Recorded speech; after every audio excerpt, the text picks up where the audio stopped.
tell you about this beauty right here. Ugh.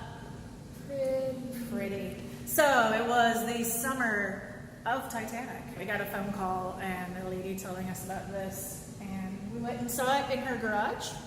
She had had it forever, traveled all over the country, and they were tired of lugging it around. So they told us it was a pharmacy cabinet, and that's what we knew. Kim fell in love with it. Did. Kim took it on as a project. I did. And they gave us 2 photos with it. See the photos of like the drugstores that it was in? And in the other photo, you actually kind of get to see the cabinet in use. So it's really cool because, I mean, a lot of objects don't come in with any kind of context, but we actually have photos of it being used. And the photos actually helped me out whenever I was researching it. It belonged to a Dr. Jerome Stocking. Well, looking it up, he was a West Texas doctor, and he was one of the very first traveling doctors in West Texas. So Panhandle area and down this way. He was from Canyon. His store was in Canyon. The Canyon Museum has a lot of his other objects in their collection. In fact, I emailed them, this is what's on the cabinet, this is where it's at, this is the little dings, this is all this. They're like, oh yeah, and this is what it does, and this is how this works, and this is what his lifestyle is like. And so they kind of helped me out figure out more about this. And it's kind of cool because to think that the home originally for this thing was just about 4 hours away. Yeah. And it ended up Here. After going all over the country. I'm not even kidding you. All over the country. It's not completely a pharmacy cabinet. This top part that you're looking at up here is actually considered a theater ticket office booth. It was added to it.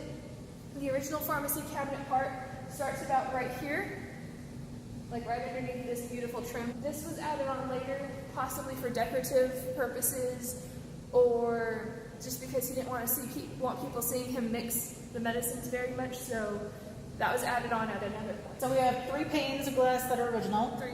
And 1 has been replaced. Which is this one right here. And you can tell when you come look at it, that glass is It's a textured glass. yeah, it's a little different, but looks very similar.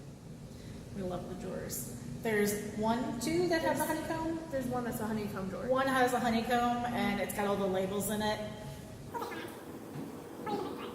Do not try this at home.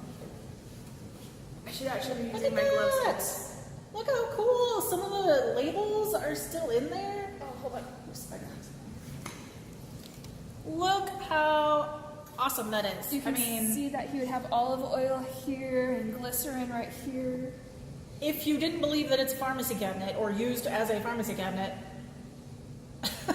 In fact, on a couple of the posts on the back side of the pharmacy cabinet, it's conversion charts and different little medicine information. Yeah, so I mean, not only do we have pictures of it being used, we have how it was used and how he labeled things, and that's awesome. It's really neat. It's a whole nother part of history, and even though he probably didn't come into New Mexico, he could have. The fact that it's here and you can see how medicine was mixed and made in 1887, that's cool. And it was just in a general store, right? It would have been, which, if you think about it, is how it became a drugstore. Exactly. Pharmacy cabinet. So come on out. It's up here in the North Gallery, and it's so pretty. It is. And come see all of Kim's hard work. All right, we'll see you next week. Bye.